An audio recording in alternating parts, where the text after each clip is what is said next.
Hello hi friend, मैं Bittu Tiwari. Friends, आप सभी का हमारे यूट्यूब चैनल पे स्वागत है। इससे पहले यदि आप हमारे चैनल पे नए हैं तो हमारे चैनल को सब्सक्राइब कर लीजिए ताकि हमारे द्वारा दी जाने वाली नए वीडियो की नोटिफिकेशन आप तक सबसे पहले पहुंच सके।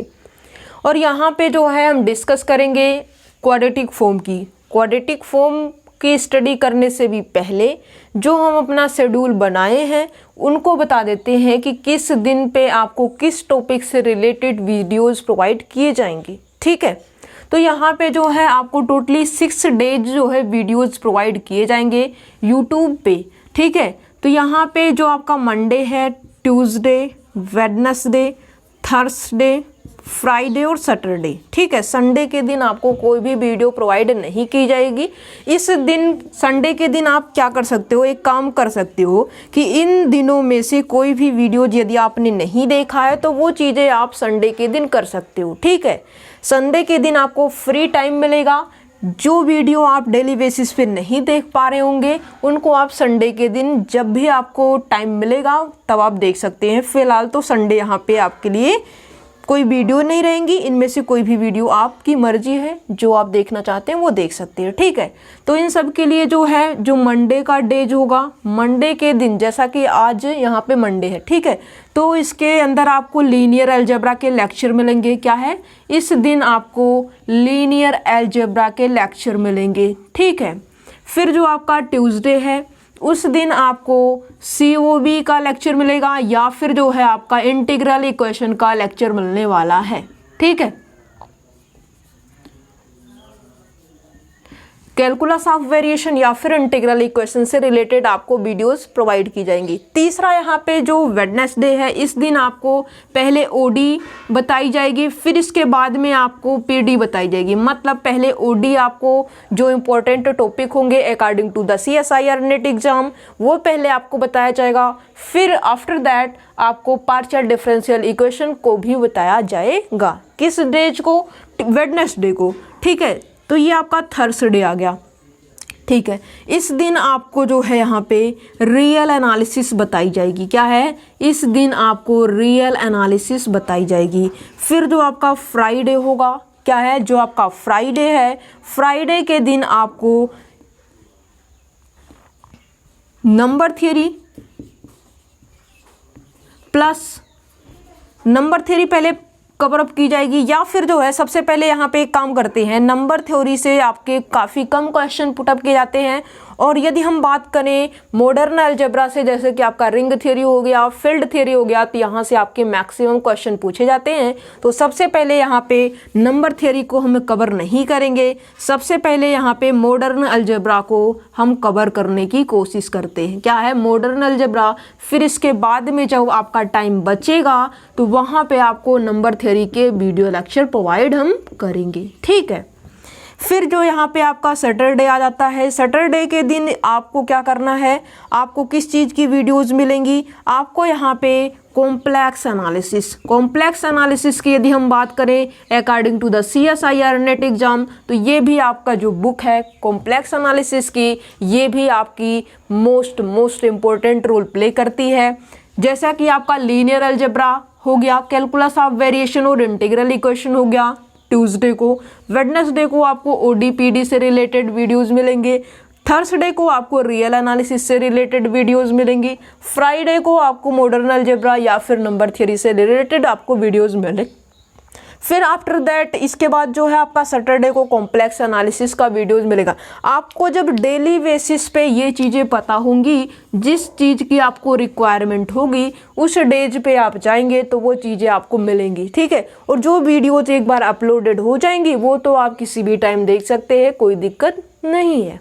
ठीक है, फिलहाल के लिए ये चीज़ें आपको पता चल गई कि Monday, Tuesday, Wednesday, Thursday, Friday और सैटरडे इस तरीके से जो हमारा शेड्यूल रहने वाला है वीडियोस का वो हम आपको बता रहे हैं। ठीक है, अब हम आ जाते हैं अपने मेन टॉपिक के ऊपर। जैसा कि आज यहाँ पे क्या है, मंडे है। मंडे के दिन हमें क्या स्टडी करना है, लीनियर अलजेब्रा। और लीनियर अलजेब्रा के अंदर यदि हम क्वाड्रेटिक फॉर्म की बात करें तो क्वाड्रेटिक फॉर्म से आपके मैक्सिमम 2 क्वेश्चन कभी कभी पूछ लिए जाते हैं पार्ट C में, और एक क्वेश्चन आपका पार्ट B के अंदर भी पूछा जा सकता है। ठीक है, तो यहाँ पे पार्ट C से हो गए आपके 9.5, ठीक है। और यहाँ से जो है पार्ट बी के आपके एक क्वेश्चन यदि पूछ लिया गया तो 3 मार्क हो गया। मतलब यहाँ पे मिनिमम मार्क की बात करें तो 12 प्लस ही है। क्या, यदि हम क्वाड्रेटिक फॉर्म से बात करें तो मिनिमम मार्क यहाँ पे 12 प्लस का ही है, यदि पार्ट बी और पार्ट सी दोनों को कंबाइन करके देखा जाए तो। किसके according to CSIR NET exam. ठीक है, तो ये जो आपका क्वाड्रेटिक फॉर्म का टॉपिक है ये आपका मोस्ट, जितना भी मोस्ट लगाए कम ही है। ठीक है, उतना ज़्यादा इम्पोर्टेंट आपके लिए टॉपिक ये है। तो इसको करते हैं रफ और बारी बारी से जो क्वाड्रेटिक फॉर्म से रिलेटेड आपके जो एक एक स्टेप आगे बढ़ना है उसको बढ़ना शुरू करते हैं। ठीक है, तो सबसे पहले यहाँ पे हमने लिखा है क्वाड्रेटिक फॉर्म। तो क्वाड्रेटिक फॉर्म में क्या होता है कि यहाँ पे सिर्फ और सिर्फ हम जो है क्वाड्रेटिक फॉर्म की ही स्टडी करेंगे। क्या है, सिर्फ और सिर्फ हम क्वाड्रेटिक फॉर्म की स्टडी करेंगे। मान लीजिए कि कोई आपका इस तरीके से फॉर्म दिया गया और इस फॉर्म में क्या है QX Y लिखा गया। यदि इस फॉर्म में लिखा गया है X transpose A into Y, क्या है X transpose into A into Y, और यहाँ पे जो X का ट्रांसपोज है ये हमारा कॉलम वेक्टर है और यहाँ पे हम 2 वेरिएबल नाम दे देते हैं X और Y। ये यदि 2 वेरिएबल के अंदर है, ठीक है। X का ट्रांसपोज आपका X और Y है और यहाँ पे Y भी इसी तरीके से होगा, पर हम उस पे जाना नहीं चाहेंगे। जहाँ पे ये X का ट्रांसपोज है वो इस तरीके से है, कोई दिक्कत नहीं है। और ये जो फॉर्म है वो हमारा क्वाड्रेटिक फॉर्म है। इसको यदि हम X और Y के फॉर्म में लिखें, यदि यहाँ पे लिखें X1 Y1 तो ये हो जाएगा X1 square plus Y1 square plus X1 Y1 plus X2 Y2।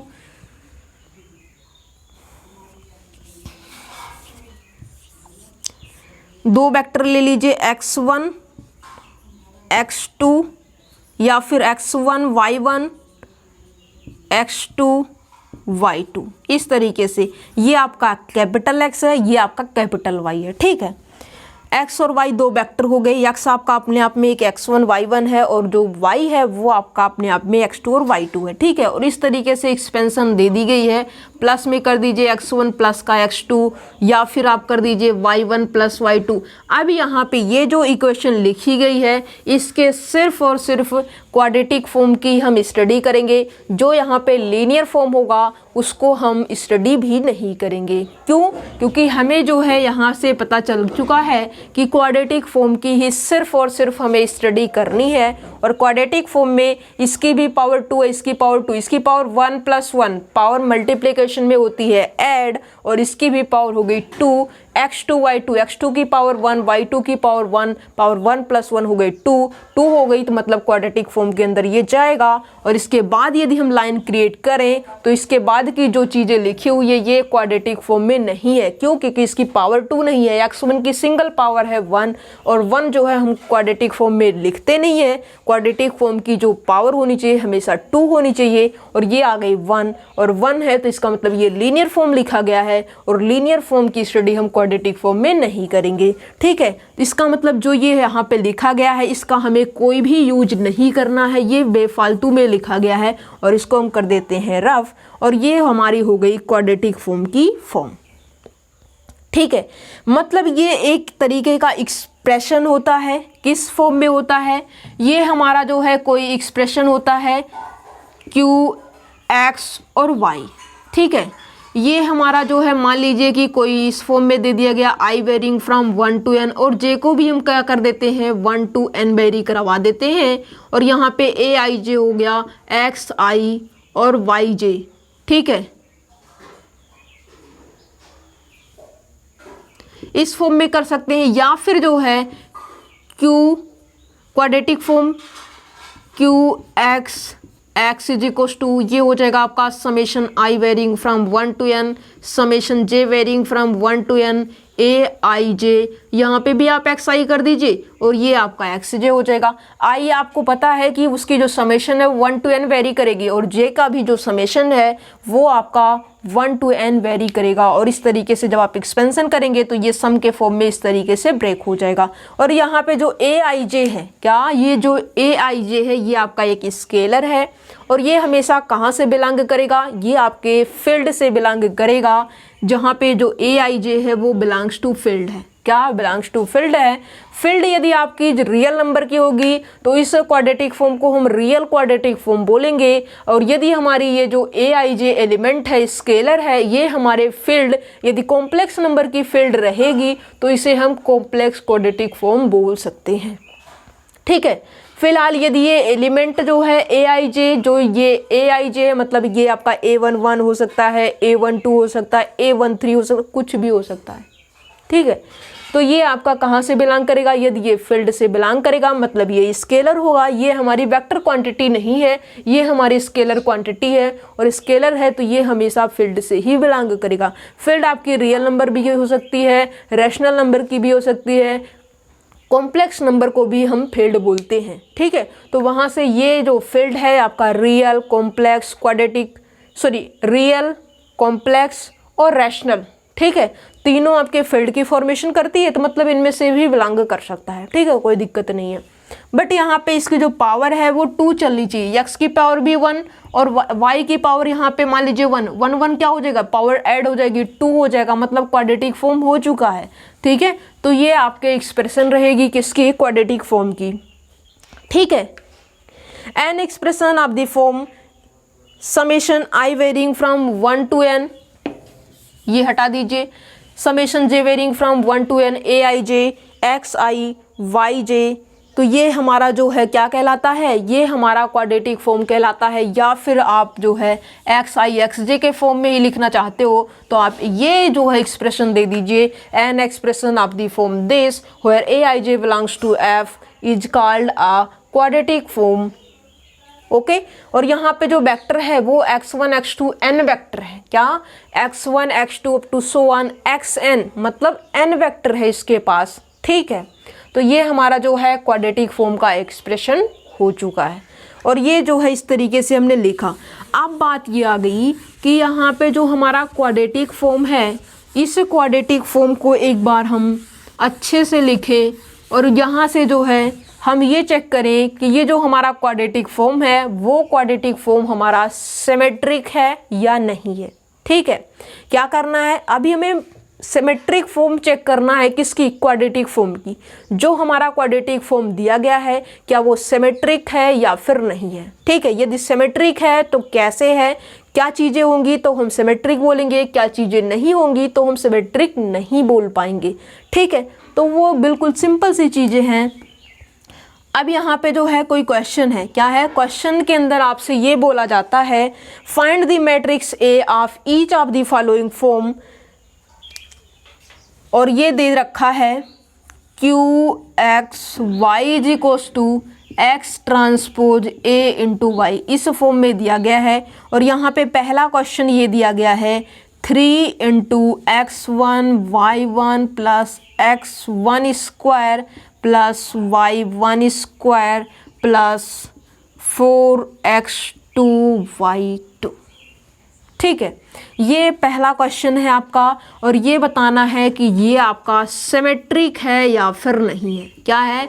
Symmetric है या फिर नॉट सिमेट्रिक। ठीक है, ये आपको पहले इस क्वाड्रेटिक फॉर्म से, इस क्वाड्रेटिक फॉर्म को इस तरीके से डिफाइंड किया गया है, और x और y अपने आप में दो वेक्टर है, x आपका x1 y1 है, y आपका x2 y2 है। ठीक है, ओके, अब यहाँ पे इस तरीके से ये दे दिया गया है। क्या है ये आपका क्वाड्रेटिक फॉर्म है, और क्वाड्रेटिक फॉर्म से पहले क्या बनाना है? आपको मैट्रिक्स बनानी है, और यदि वो मैट्रिक्स जो आपकी होगी वो यदि सिमेट्रिक होगी तो ये आपका जो है सिमेट्रिक क्वाड्रेटिक फॉर्म कहा जाएगा। और यदि जो है इस क्वाड्रेटिक फॉर्म से आपने मैट्रिक्स की कंस्ट्रक्शन करी और वो मैट्रिक्स आपकी यदि सिमेट्रिक मैट्रिक्स नहीं है तो वो से हम क्या बोलेंगे कि वो हमारा सिमेट्रिक क्वाड्रेटिक फॉर्म नहीं है।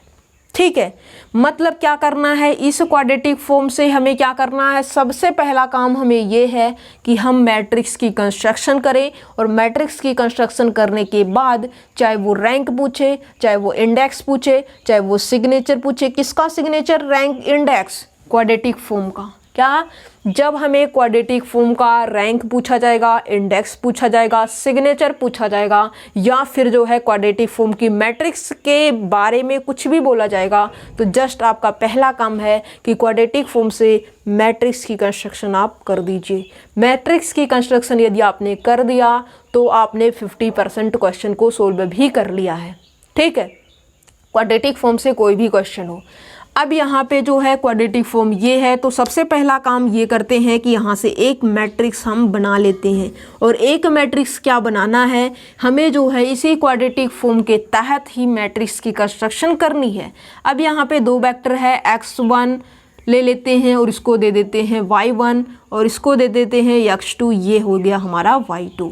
ठीक है, अब यहाँ पे जो है ये जो हमें बन के होगी वो जो यहाँ पे होगा वही लिखा जाएगा। अब यहाँ पे देखिए x1 x2 क्या है, x1 x2 या फिर x2 x1 क्या है, x2 x1। अब यहाँ पे x2 और x1 का कोई भी नंबर नहीं है, कोई भी नंबर नहीं मतलब यहाँ पे क्या फिल करना होगा, 0 करना होगा, क्योंकि कुछ है ही नहीं तो 0 इंटू तो हम लिख सकते हैं। हमारी जो है यहाँ पे परमिशन बनी हुई है 0 लिखने की। अब ये है x1 और ये है y1, क्या है, ये है x1 ये है y1। ठीक है, तो एक काम करते हैं, पहले x1 x2 को इधर कर देते हैं, x1 को x2 को, और यहाँ पे y1 और y2 कर देते हैं। ठीक है, या फिर जो है एक में ही कर देते हैं, क्या है, x और y की बजाय यहाँ पे x1 y1 की बजाय यहाँ पे x1 स्क्वायर, या फिर ओनली x1 x2 में कर लेते हैं तो बेटर होगा। क्या, ओनली x1 x2 में कर ले तो बेटर होगा। तो यहाँ पे हमने किया x1 x2 plus x1 square plus x2 square plus 4 into x1, इसको रफ कर दीजिए। ठीक है, ये है। अब यहाँ पे जो है x1 स्क्वायर x2 स्क्वायर, चलिए यहाँ पे कर देते हैं 2 इंटू x2 x1। अब ठीक है, यहाँ पे जो लिखा जाएगा वही चीज़ यहाँ पे भी लिखनी होगी। तो इस तरीके से हमने किया, यहाँ पे x1 ये x2 और इसको भी हमने किया x1 और x2। अब यहाँ पे x1 इंटू x1 के स्क्वायर का कोफिशिएंट यहाँ पे लिखा जाएगा, x2 इंटू x2 मतलब x2 के कोफिशिएंट का स्क्वायर यहाँ पे लिखा जाएगा। अब x1 और x2 का जो कोफिशिएंट होगा वो यहाँ पे लिखा जाएगा, x2 और x1 का कोफिशिएंट यहाँ पे लिखा जाएगा।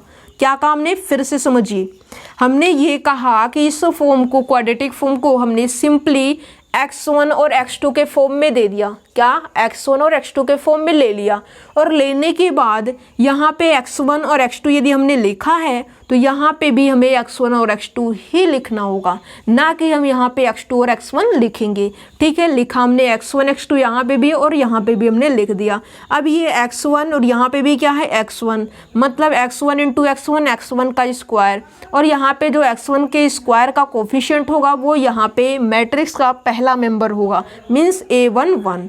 अब यहाँ पे x1 और x2 है, x1 और x2 का जो कोफिशिएंट है वो सेकंड पोजीशन पे लिखा जाएगा, पहली रो का दूसरा एलिमेंट होगा ये x1 और x2 का कोफिशिएंट। ठीक है, अब बात यहाँ पे आ गई x2 और x1 पे, x2 फिर x2 इंटू x1 का जो कोफिशिएंट होगा वो यहाँ पे लिखा जाएगा। ठीक है, फिर यहाँ पे x2 और x2 हो जाएगा आपका x2 स्क्वायर का जो कोफिशिएंट होगा वो आपका इस सेकेंड रो के सेकेंड पोजीशन पे लिखा जाना चाहिए। यदि ऐसा होगा तो आपने जो मैट्रिक्स की कंस्ट्रक्शन की है क्वाड्रेटिक फॉर्म से वो बिल्कुल सही की है। और इस तरीके से जो है हम यहाँ पे कंस्ट्रक्शन कर देते हैं। ये हो जाएगा x1 स्क्वायर, इसका कोफिशिएंट है 1, x1 इंटू x2 इसका जो कोफिशिएंट है, x1 इंटू x2 का कोफिशिएंट कितना है 3 है, तो हमने यहाँ पे 3 रख दिया है। x2 इंटू x1 क्या है, x2 इंटू x1 का कोफिशिएंट यहाँ पे 2 है, x2 स्क्वायर, तो ये आपका जो इसका कोफिशिएंट है वो कितना है 1 है। ठीक है, तो इस तरीके से हमने 2 क्रॉस 2 की क्वाड्रेटिक फॉर्म से मैट्रिक्स की कंस्ट्रक्शन कर दी है। अब देखना ये है कि यह जो मैट्रिक्स है ये हमारी सिमेट्रिक मैट्रिक्स है या फिर नहीं है। तो क्लियरली हमने देखा कि इस डायगोनल के जस्ट ऊपर के जो एलिमेंट है जस्ट वही एलिमेंट हमारे नीचे के भी होने चाहिए बस, बट ऐसा कुछ भी यहाँ पे नहीं है। डायगोनल एलिमेंट के ऊपर का जो एलिमेंट है यहाँ पे 3 है और इसके नीचे का जो एलिमेंट है वो 2 है। और क्लियरली आपको पता है कि जो 3 है वो आपका कभी भी 2 के इक्वल नहीं है। तो जब 2 के इक्वल नहीं है, इसका मतलब जो ये मैट्रिक्स आपने कंस्ट्रक्शन की है ये आपकी सिमेट्रिक मैट्रिक्स नहीं है। This matrix is not a symmetric matrix, so our given quadratic form is not a symmetric quadratic form. क्या है जो आपकी दे रखी है क्वाड्रेटिक फॉर्म, ये आपकी जो है सिमेट्रिक क्वाड्रेटिक फॉर्म नहीं है। क्यों? क्योंकि क्वाड्रेटिक फॉर्म से आपने मैट्रिक्स बनाई और जो मैट्रिक्स आपने कंस्ट्रक्शन की है वो आपकी सिमेट्रिक मैट्रिक्स नहीं है।